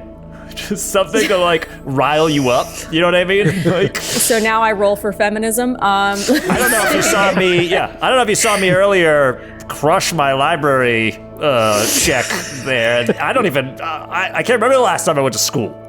Yeah, maybe she wanting to not be bested by Carter, and also just really, you know what? She was so thrown off by him thinking that people are on a urination cycle and not a sink instead of a menstrual cycle sink. Maybe she just collects herself.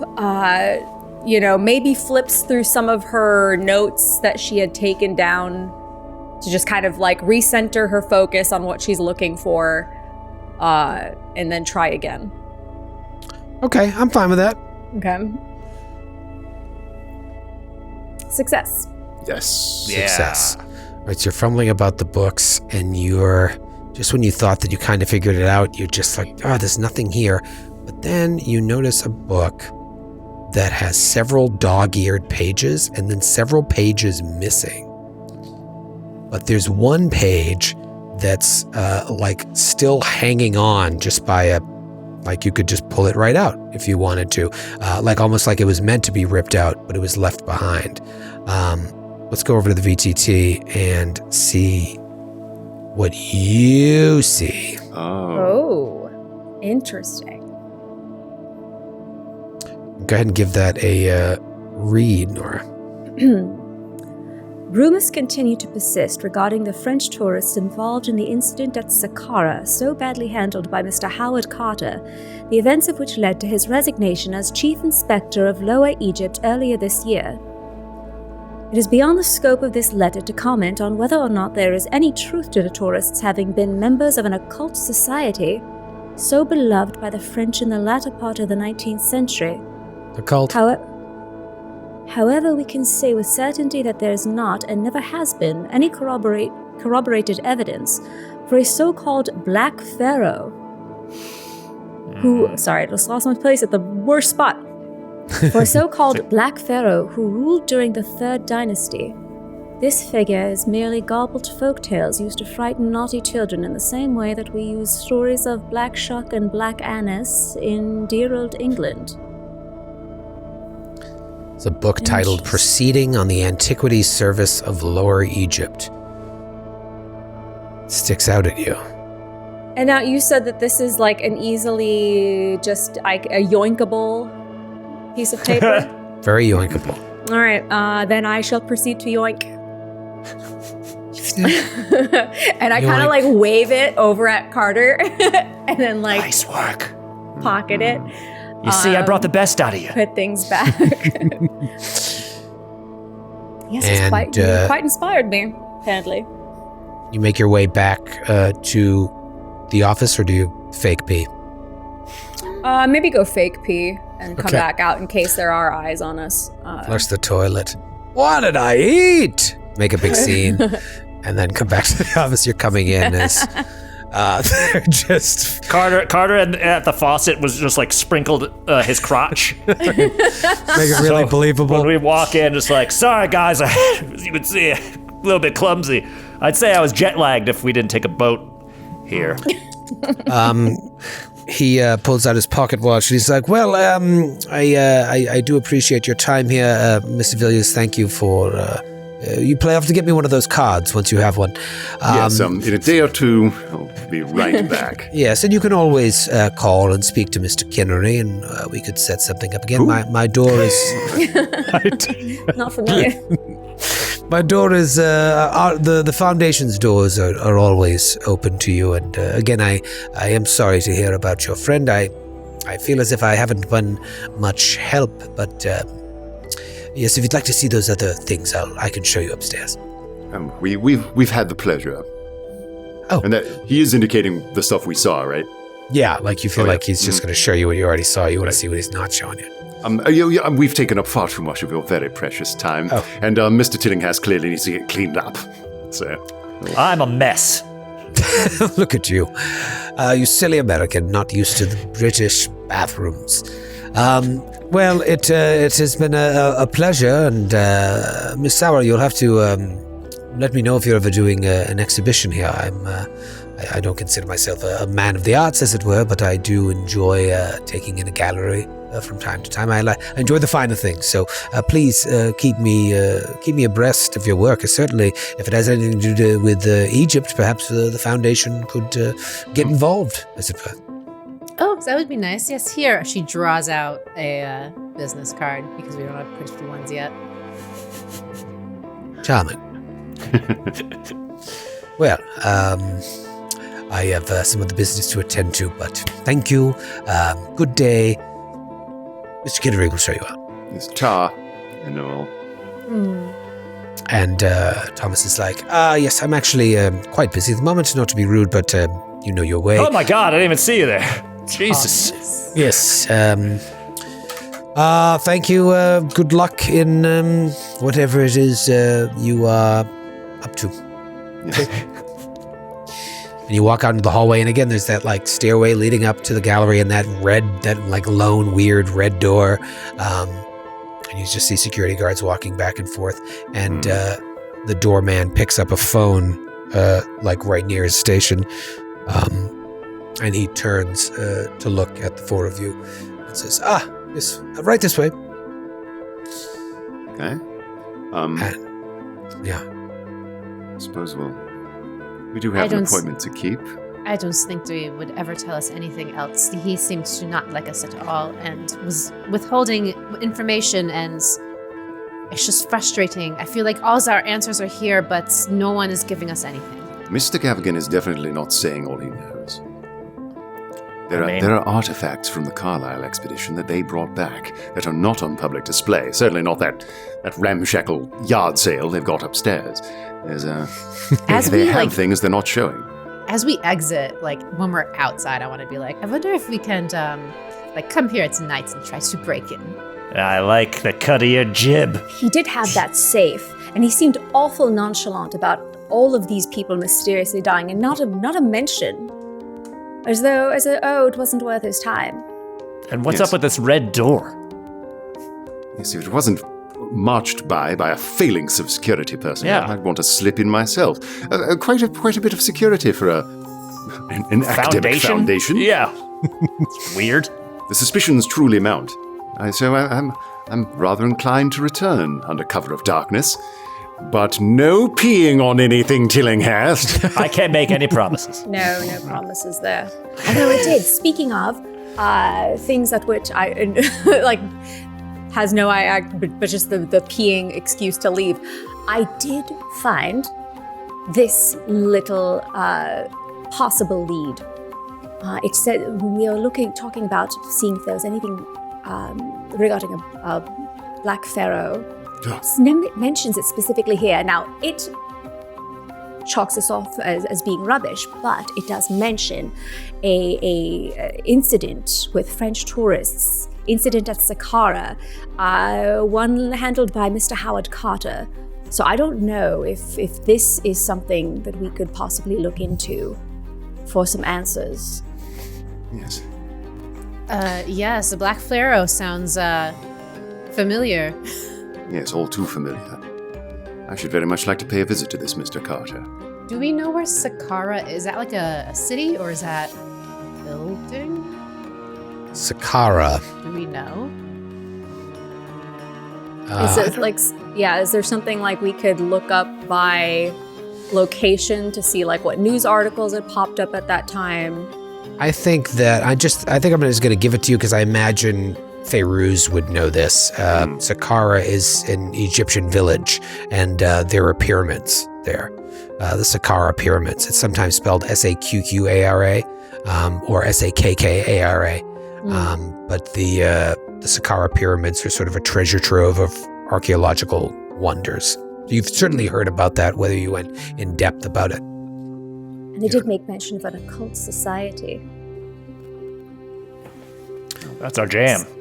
It sure is. I love that you rolled an occult roll and the word occult was in the thing. Yes. It's kind of perfect. You guys are walking outside after you're ushered by the doorman. You kind of walk towards the front gate. I'm going to give you a spot hidden roll. Love spot hidden roll. Love spot hidden. Oh, so hard. Let me just make sure. Oh yeah, 6 under 69. Nice. That's extreme. Yeah, I just wanted to say hard. All right, 6 under 69. Any other successes? Yeah, I got her. 41 under 80. I did not. I got a 19 under 28. Okay. Nice. All right, so Fairuz and Carter, you notice at the same time as Margot, just this like dark blue truck that's kind of pulling around and going towards the back of the building. It just like looked like there were the guys inside just look kind of shady, like kind of out of place here. And Margot, you notice that there's writing on the truck that says Ferris and Sons. Whether that's important or not, you know. Ferris and Sons, and the car, the truck kind of pulls around and it goes towards the back of the building, and you can hear it like parking. Just what really jumped out to you was the guys inside they didn't look like the people in this neighborhood. They sit here and they have all these rules that we can't go see the artifacts, but these men in a blue van are pulling in. Should we just give a little peeky? See what Take they're... a little stroll. Strange comings and goings. Now that you brought my attention to it, I was distracted by a cloud. Yeah, let's go around the building and see if we can peek in and see. Coincidentally, that cloud also looked like a truck. Yes. Wonder is all around you. Quietly. You go around the building. Do you want to do a stealth here? No, sure. Yeah. Okay. Let's do a group stealth. Who has the worst stealth? I have 46. It's probably me. I've got 24. Oh, yeah. Yeah, I have 60. All right, give me your stealth there, Vaughn. All right. Yes, as you'd imagine, a failure. 77 over 24. All right, so you're just kind of like you're on this main street, and Vaughn, you go, you're with them. And you're like, there's really no place to hide here, but you do your best to just kind of look around the corner. And what I'll say is, from the result of that failed roll, you go up around the corner and you see them like a gate being opened and the van driving into the gate and being closed. Now, I mentioned that there was like a wall that surrounded the premises of the Penhew Foundation. I can't remember what the height of it was, 8-10 feet or whatever. You know, it certainly could be scalable, but you run the risk of drawing even more attention to yourself. It might not be something you want to do as a group, the four of you, if you even want to look, because at this point, failure could mean you be spotted. Right now, you just like, you saw the van pull into like a backyard area. All right. Good Maybe to know. we can make friends with Ferris and Son at some point and get in there. Yes. Or at least see what we're working with if we're trying to sneak in here later. Yes. Okay. So you kind of pop that away in your head, and you got an appointment with Inspector Barrington. Unless there's anything else you want to do here. No, maybe you're going to come back and break in later. The mystery, It's looking that way. the mystery squad way. If there's a, I don't know if there's a, let's see, is there any kind of cool skill? Like, since it's daytime, it's probably the best time to case it. You know what I mean? Like, look for points of egress or whatever. Yeah, and if you do if while you're back there, you're just like, oh, we're just walking around, checking out the neighborhood. You see that there is this gate that leads to a backyard. And in fact, the gate, you can see through the gate portion. So if you're going to do a full circle, you see a couple of gentlemen lingering outside of this van that says Ferris and Sons on it. And let's see here what I want to tell you. Also, I mean, is there like a security guard walking the outside area? No, there's just the doorman outside, and there were a couple of security inside on both floors. But first thing you notice as you're walking by, because you don't want to linger and stare, is that the men are like they look to be like Indian or Arab, perhaps, and they're just standing there smoking cigarettes, kind of loitering. And then you also notice looks like a big crate is being loaded onto the van or off the van it's hard to tell. Like there's a crate there. If you want to linger a little bit more, you'll know which way it's going. But just like I said, the gentleman driving the van is what jumped out at you. I'm wondering, and this I'll in character ask for your opinion on this. So, possibility that is a Arab gentleman, and culturally, I mean, we do like to acknowledge each other and strike up small talk, and when we do see each other out and about. So I could go over there and try to converse with him and just see what he's up to. I don't know how useful that would be, and I don't even know if it's a good idea, but there's a slight possibility that it might work. They're probably about 20, 25 feet away from you, behind a gate, but you could be like, hey! Yeah, and I'll speak to, and I'll say, and you don't. I'm just gonna do all of this in English, but assume like to the listener, it's all in Arabic. I'll just greet him in Arabic, and just say like, "Hey, how's it going?" And he's looking at the van. And he hears his mother tongue, and he sees you as well. And it's like he says something to the guy, and the guy's like, and he's like, he walks over. It's like, hello, do you work here? Can the rest of us sort of like shuffle away, just so she's sort of like by herself? Privacy. Yeah. Oh no, I don't work here. I just I don't know why I'm doing it in an accent, in an English accent. Also, I'm just I don't work here. I had an appointment. I don't often run into Arabic people very often. So where are you from? I'm Egyptian. Where are you from? I'm from here now. All over. Right now, this is my home.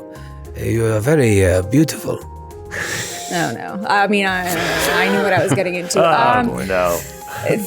Thank you. That's very kind. I'm not from here. I live in America now, actually. Yes, I can hear it in your accent. You are visiting, or? Yeah, just on a little research, little business, but also here with my fiance, who is I am meeting with later. Right after, but I was actually just in this. Guy yells, and he's like, "Oh, I'm so sorry, they need me," and he just says something goodbye in Arabic, and he's like, "Good, enjoy your vacation," and he goes. Thanks. And he like puts the cigarette out, and he's kind of running back, and he's helping the guys load a crate onto the Ferris and Sons van. Well, if you need a hand, and I just do this to get a little closer. Can I like see what's? It just looks like a pretty heavy crate that needs like 4 or 5 guys to help load on there. In fact, it looks like some of the guards or people that work at the foundation are helping load this van. It's kind of, as you're taking in the scene, casing the joint, this is kind of what you see. And by lingering there and having an opportunity to talk to that guy, you got to actually see which direction it's going. So nice. Okay. Something to pop away. I'm going to go back now to my fiance. I don't care. Over there. Over there. I'll kill him. All right, so you guys go back, and like after a couple of minutes, the gates open up, and the van comes out and just goes. Perhaps we could also pay a call on the storefront of Ferris and Sons. Perhaps you could, yes. We'll say we come up on the exterior of old Scotland Yard.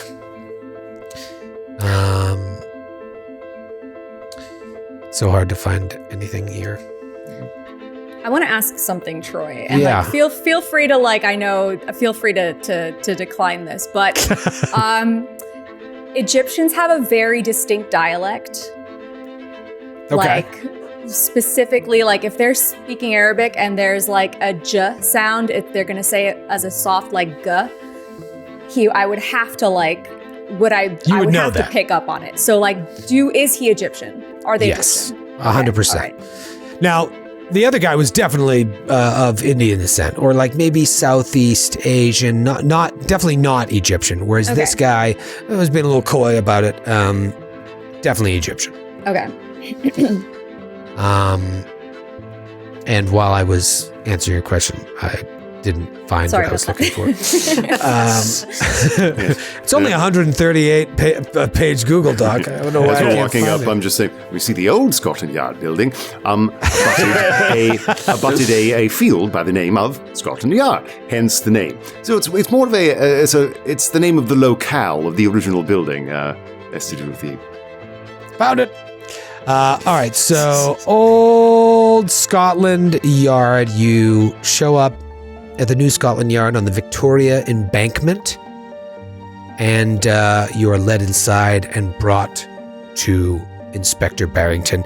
You sit down in a small little office area, and moments later, a man comes in, and he's thin as well. He's got kind of a clipped mustache, weary eyes, like he hasn't slept, and has a shabby suit on, just a brown suit. And he says, "Please sit down. May I ask what brings those of you to London who aren't from here?" Well, it's quite a tale. We are, like I said on the phone, it's, by the way, Carter Tillinghast. Yes. Sometimes I say it with a K. That's from the old country. We are, as I said, friends of Jackson Elias. Yes. Who we know was here looking into some things, and I guess you could call us detectives as well, from America. He rolls his eyes. Oh, I'm sorry. Is that just a mistrust of the Americans' ability to deduction? Just because you guys have fucking Sherlock Holmes? Well, no, I apologize. I kind of wear my emotions on my face, but I've tried to deal with the New York Police Department in the past. Please. And found them rather, they're not run as tightly as we are, as it were. No, tell me, they are just a bunch of fools, if you will. We had our own run-ins with them as well. So, Mr. Tillinghast and others, what exactly was your involvement with Mr. Elias? When you mentioned him, it took me aback. I saw news of his murder, and I'd just spoken to him about a month before. Horrible. I made some inquiries with your New York Police Department, but I wasn't given much information. It was part of a string of murders, perhaps? What, if anything, do you know of his murder? Who is he to you? A good friend. Someone that we went on an expedition with to Peru. And he takes out a pen and is just kind of like listening. And you don't have to write any of this down. This is just more of an anecdote than it is any kind of... Is this evidence? What's going on? No, don't mind me. I just... creature of habit. It might be nothing. Might as well be just scribbling. Okay, well, you seem like a good chap. So we went to Peru, had some adventures with him there. Unfortunately, we're all in New York at the time of his passing, and did, because of the aforementioned ineptitudes of the NYPD, had to take matters into our own hands, and discovered the involvement of a cult that were guilty of his murder. Kind of sits back in his chair. Tell me more about this cult. Yes, it was called the Cult of the Bloody Tongue. And actually, upon our arrival here on your shores, we discovered that you guys are having your own little bits of problems. I can see with this, just scanning quickly, something going on here with some Spit murders. it out, Tillinghast! Some murders that have been happening. Murders. The Potentially Egyptian murders? Egyptian related. The Egyptian murders, yes. I have been investigating what has come to be known as the Egyptian murders for nearly a year. A year? My predecessor on the case, a man by the name of Inspector Gregory Munson, a good inspector and a dear friend, He disappeared mysteriously during the investigation. It was his before it was mine, and Sounds familiar. he's never been found. I assume he got too close to the culprit or culprits and was assassinated. Thus, this case has become rather personal for me. I take my involvement in it very seriously, as I have no intention of ending up like Inspector Munson. But to be fair, I'm kind of at my wit's end with it, which is why I took this meeting in the first place. Well, look no further, because we are the Mystery Squad, and our job is to solve mysteries. Yes. We have so much in common with what we know, how we came to be in the situation with investigating something and stumbling upon it, and I feel like you and I could all help each other. And where are you from? Oh, I'm from Germany. Germany. She'll talk. Okay. British. And you, young lady, did you find the bathroom all right? Oh, yes, I just, Funny, I didn't have to pee. usually we go in groups for cycles. All right. I've heard that's an American thing, that you travel together and you all pee at the same time. Anyhow, yes, what I was saying to your friends is that, we've been investigating this for a while, and I'm kind of at a loss. There have been very little leads, and the leads that we have had have all led to dead ends. When you mentioned Mr. Elias on the phone, I jumped at the opportunity because he was one of the few people I spoke to that seemed to be interested in this as well, so this may lead to nothing, but I was happy to take the call. However, I should warn you, this is not something to take lightly. I don't know if your interest is just in finding out more about what happened to Mr. Elias or in what is happening here in London, but I would tread carefully either way. Oh, we are the carefulliest of treaders. Don't get me wrong. I mean, that's part of why we're here, is to keep following these threads and to make sure what happened to Jackson and perhaps to your partner doesn't happen to anyone else. Well, I guess that's what I'm saying, Mr. Tillinghast, is leave the police work to the detectives. Leave that to Scotland Yard. Otherwise... Yes, but perhaps if we could share information. It seems to me that if you are hitting a wall with the New York constabulary, which we found to be riven with corruption down to its very core, we may be able to assist you with what we know, with our rather intimate knowledge of the unfortunate death of Mr. Elias and of so many innocent New Yorkers. A little quid pro quo, which makes sense because you guys have the quid as part of your monetary funds, no? Very good, Mr. Tillinghast. Well, let me ask you, what do you know? You mentioned a cult, that this murder was somehow tied up in a cult, he looks down at his notes, of the Bloody Tongue. Perhaps you could tell me what you know, and then I will discuss with you some things that I talked to Mr. Elias about. Well, We did actually see them, some of the members, in person. I'm sorry, what?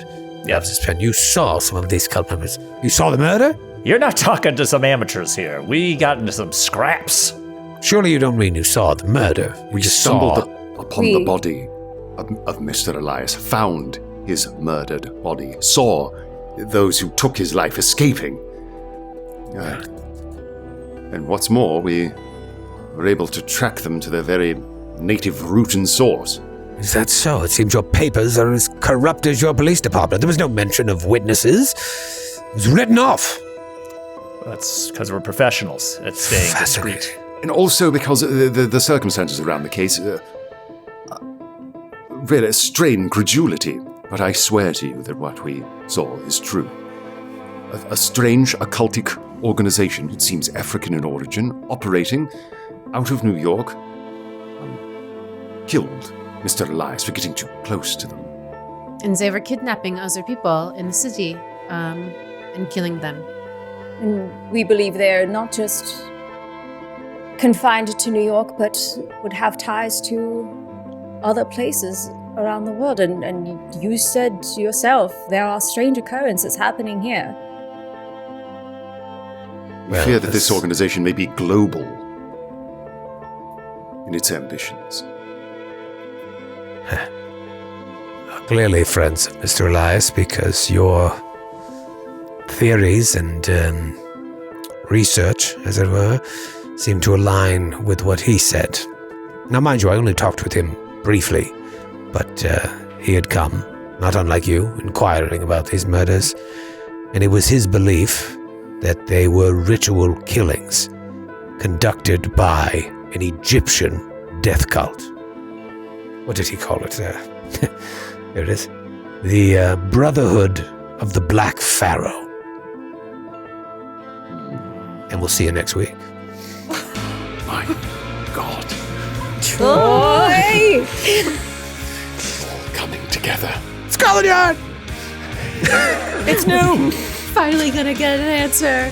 Now we can all go to the bathroom at the same time. All of us together. We'll see you next week, everybody.